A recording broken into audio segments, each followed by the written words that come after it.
വിഷനിലേക്ക് എല്ലാവർക്കും സ്വാഗതം. ഇന്ന് ഞാൻ വന്നിട്ടുള്ളത് റാബിറ്റ് റോസ്റ്റിൻ്റെ റെസിപ്പി ആയിട്ടാണ്. നല്ല ടേസ്റ്റി ആയിട്ടും ഹെൽത്തി ആയിട്ടും നമ്മളുടെ വീടുകളിൽ നമുക്ക് റെഡിയാക്കി എടുക്കാൻ പറ്റുന്ന ഒരു റാബിറ്റ് റോസ്റ്റാണിത്. ഇത് ഞാൻ എൻ്റേതായിട്ടുള്ള രീതിയിലുള്ളൊരു മസാല റെഡിയാക്കിയിരിക്കുന്നത്. പണ്ട് കാലം മുതൽ വീട്ടിലെ അമ്മയൊക്കെ ഞങ്ങൾക്ക് ഇങ്ങനെയാണ് റെഡിയാക്കി തന്നിരുന്നത്. അപ്പോൾ ഇത് നല്ല ടേസ്റ്റി ആയിട്ടുള്ളൊരു റെസിപ്പിയാണ്. നിങ്ങളെല്ലാവരും ഇങ്ങനെ തന്നെ ഒന്ന് ട്രൈ ചെയ്ത് നോക്കണം. എന്നും പറയുന്ന പോലെ തന്നെ വീഡിയോ ഇഷ്ടമായാൽ ലൈക്ക് ചെയ്യാനും സബ്സ്ക്രൈബ് ചെയ്യാനും എല്ലാവർക്കും ഒന്ന് ഷെയർ ചെയ്ത് കൊടുക്കാനും ആരും മറക്കരുതേ. അപ്പം നമുക്ക് നമ്മളുടെ റാബിറ്റ് റെസിപ്പിയിലേക്ക് പോവാം.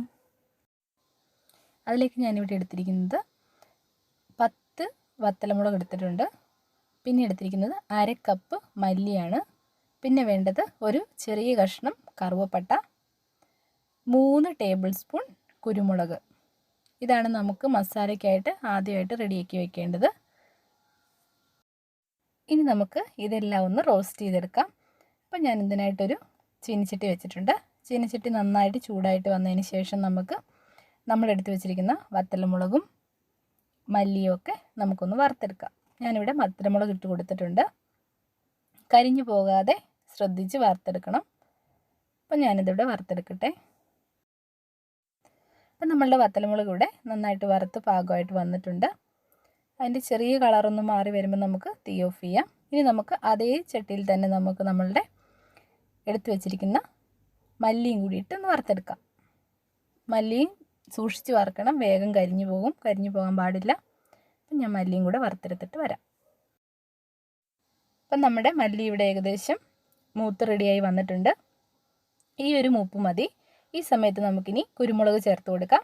അപ്പം ഞാനിവിടെ എടുത്ത് വെച്ചിരിക്കുന്ന കുരുമുളക് ചേർത്ത് കൊടുക്കുന്നുണ്ട്. കുരുമുളക് ചേർത്ത് കൊടുത്തിട്ട് നമുക്ക് ഒന്ന് ഇളക്കി യോജിപ്പിക്കാം. കുരുമുളക് നന്നായിട്ട് ചൂടാവണമെന്നില്ല. ഇനി നമുക്ക് പട്ടയും കൂടി ചേർത്ത് കൊടുക്കാം. അതിനുശേഷം നമുക്ക് നന്നായിട്ടൊന്ന് ഇളക്കിയതിന് ശേഷം ഫ്ലെയിം ഓഫ് ചെയ്തിട്ട് ഇത് തണുക്കാനായിട്ട് മാറ്റി വയ്ക്കാം. അപ്പം നമ്മൾ ഫ്രൈ ആക്കി വറുത്ത് വെച്ചിരിക്കുന്ന എല്ലാം ഇവിടെ ചൂടൊക്കെ ആറി റെഡിയായി വന്നിട്ടുണ്ട്. മുളകിൻ്റെ ഞെട്ടൊന്ന് ഞാൻ പറിച്ച് കളഞ്ഞിട്ടുണ്ട്. അപ്പോൾ ഇനി നമുക്കിത് മിക്സിയുടെ ജാറിലേക്ക് ഇട്ടിട്ട് നന്നായിട്ട് പൊടിച്ചെടുക്കണം. നല്ല പൊടിയായിട്ട് എടുത്തുകൊണ്ട് വരാം. അപ്പോൾ ഇതാ നമ്മളുടെ മുയൽ റോസ്റ്റിനുള്ള മസാല ഇവിടെ റെഡി ആയിട്ടുണ്ട്. അപ്പോൾ നമുക്കിത് മാറ്റി വയ്ക്കാം. ഇനി നമുക്ക് ബാക്കി എന്തൊക്കെയാണ് ചേരുവകൾ നോക്കാം. പിന്നെ ഞാൻ എടുത്തിരിക്കുന്നത് 2 ടീസ്പൂൺ മഞ്ഞൾപ്പൊടി എടുത്തിട്ടുണ്ട്. പിന്നെ എടുത്തിരിക്കുന്നത് നമ്മൾ ഉണ്ടാക്കി റെഡിയാക്കി വെച്ചിരിക്കുന്ന മസാലയാണ്. അത് ഞാൻ ചേർക്കുമ്പോൾ പറയാം എത്ര അളവാണെന്ന്. പിന്നെ വേണ്ടത് ഇഞ്ചിയാണ്. ഇഞ്ചി ഒരു വലിയ കഷ്ണം ഇഞ്ചി എടുത്തിട്ടുണ്ട്. വെളുത്തുള്ളി 2 തുടം വെളുത്തുള്ളി എടുത്തിട്ടുണ്ട്. വലിയ സവാള 2 എണ്ണം എടുത്തിട്ടുണ്ട്. പിന്നെ വേണ്ടത് എണ്ണയും ഉപ്പുമാണ് ആവശ്യത്തിന്. ഇനി നമുക്ക് കഴുകി റെഡിയാക്കി വെച്ചിരിക്കുന്ന നമ്മളുടെ റാബിറ്റിൻ്റെ പീസസിലേക്ക് എല്ലാം ചേർത്തൊന്ന് റെഡിയാക്കി എടുക്കാം. അതിലേക്ക് ഞാനിവിടെ ഒരു പാൻ ചൂടാകാൻ വെച്ചിട്ടുണ്ട്.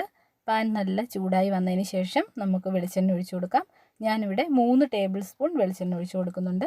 നമ്മളുടെ സവാളയൊന്ന് വഴറ്റിയെടുക്കാൻ ആവശ്യമായ വെളിച്ചെണ്ണ ഒഴിച്ചാൽ മതിയാകും. അതിനുശേഷം നമുക്ക് എടുത്ത് വെച്ചിരിക്കുന്ന ഇഞ്ചിയും വെളുത്തുള്ളിയും കൂടെ പേസ്റ്റ് ആക്കിയതിന് ശേഷം ഇതിനകത്ത് ചേർത്ത് കൊടുക്കാം. ഇനി നമുക്കത് നന്നായിട്ട് ഇളക്കി യോജിപ്പിക്കാം. കരിഞ്ഞു പോകാതെ നന്നായിട്ട് ഇളക്കിയതിന് ശേഷം അതൊന്ന് നന്നായിട്ട് വഴണ്ടി വന്നതിന് ശേഷം നമുക്ക് ബാക്കി കാര്യങ്ങൾ ചേർത്ത് കൊടുക്കാം. അപ്പം ഞാനിവിടെ നന്നായിട്ട് ഇളക്കി യോജിപ്പിച്ചിട്ടുണ്ട്. ഇനി നമുക്ക് നമ്മളുടെ അരിഞ്ഞു വെച്ചിരിക്കുന്ന സവാള ചേർത്ത് കൊടുക്കാം. സവാള ചേർത്തതിന് ശേഷം നമുക്ക് നന്നായിട്ട് വഴറ്റിയെടുക്കണം. സവാള ഞാനിവിടെ ചേർത്ത് കൊടുക്കുന്നുണ്ട്. അതിനാവശ്യമായ കുറച്ച് 1 ടീസ്പൂൺ ഉപ്പ് ഞാൻ ചേർത്ത് കൊടുക്കുന്നുണ്ട്. ഒന്ന് വഴണ്ടി കിട്ടാൻ വേണ്ടിയിട്ട് നമുക്ക് 1 ടീസ്പൂൺ ഉപ്പും കൂടി ചേർത്തിട്ട് നന്നായിട്ട് വഴറ്റിയെടുക്കണം. അപ്പം ഞാനിതിവിടെ ചേർത്ത് കൊടുക്കുന്നുണ്ട്. നിങ്ങളെല്ലാവരും ഈ മസാല ഒന്ന് റെഡിയാക്കിയതിന് ശേഷം ഉണ്ടാക്കി നോക്കുക. നല്ല ടേസ്റ്റി ആയിട്ടുള്ളൊരു റെസിപ്പിയാണ്. എല്ലാവരും ഇങ്ങനെ തന്നെ ഒന്ന് ട്രൈ ചെയ്യണേ. അപ്പം ഞാനിവിടെ സവാളയിൽ ഉപ്പൊക്കെ ചേർത്ത് വേഗത്തിലൊന്ന് വഴറ്റിയെടുക്കട്ടെ. ഇപ്പം നമ്മുടെ സവാള ഇവിടെ നന്നായിട്ട് വഴണ്ട് വന്നിട്ടുണ്ട്. ഒരു ഗോൾഡൻ ബ്രൗൺ കളറാകുന്നത് വരെ നമുക്കൊന്ന് വഴറ്റിയെടുക്കണം. ഇനി നമുക്ക് ബാക്കിയുള്ള ചേരുവകൾ എന്തെല്ലാമാണെന്ന് നോക്കാം. അതെല്ലാം ചേർത്ത് കൊടുക്കാം. അപ്പം ഞാനിവിടെ മഞ്ഞൾപ്പൊടി ആഡ് ചെയ്ത് കൊടുത്തിട്ടുണ്ട്. മഞ്ഞൾപ്പൊടി 2 ടീസ്പൂൺ ഇട്ട് കൊടുത്തിട്ടുണ്ട്. പിന്നെ ചേർത്ത് കൊടുക്കുന്നത് നമ്മളുടെ റെഡിയാക്കി വെച്ചിരിക്കുന്ന മസാലയാണ്. അത് ഞാനിവിടെ ഒരു 3 ടേബിൾ സ്പൂൺ ചേർത്ത് കൊടുക്കുന്നുണ്ട്.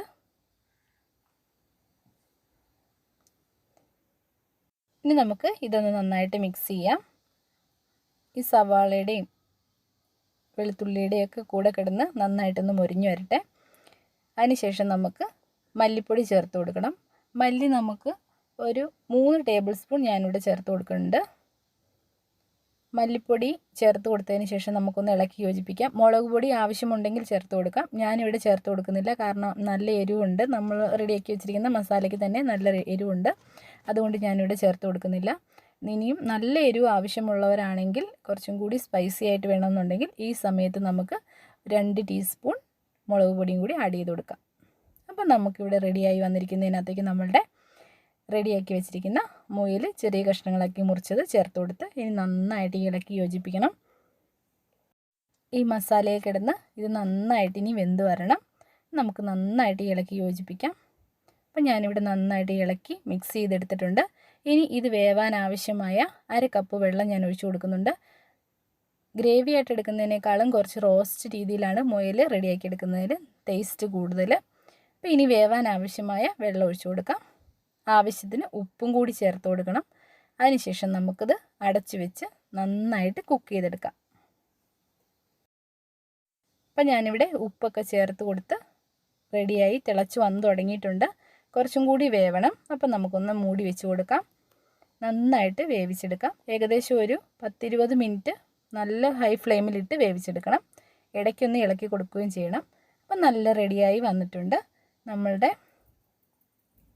മുയലിവിടെ നല്ല കറക്റ്റ് പരുവത്തിനായിട്ട് വന്നിട്ടുണ്ട്. കുറുകി എണ്ണയൊക്കെ തെളിഞ്ഞ് റെഡിയായി വന്നിട്ടുണ്ട്. നിങ്ങളെല്ലാവരും ഈ രീതിയിലൊന്ന് ട്രൈ ചെയ്ത് നോക്കണം. നല്ല ടേസ്റ്റി ആയിട്ടുള്ളൊരു റെസിപ്പിയാണ്.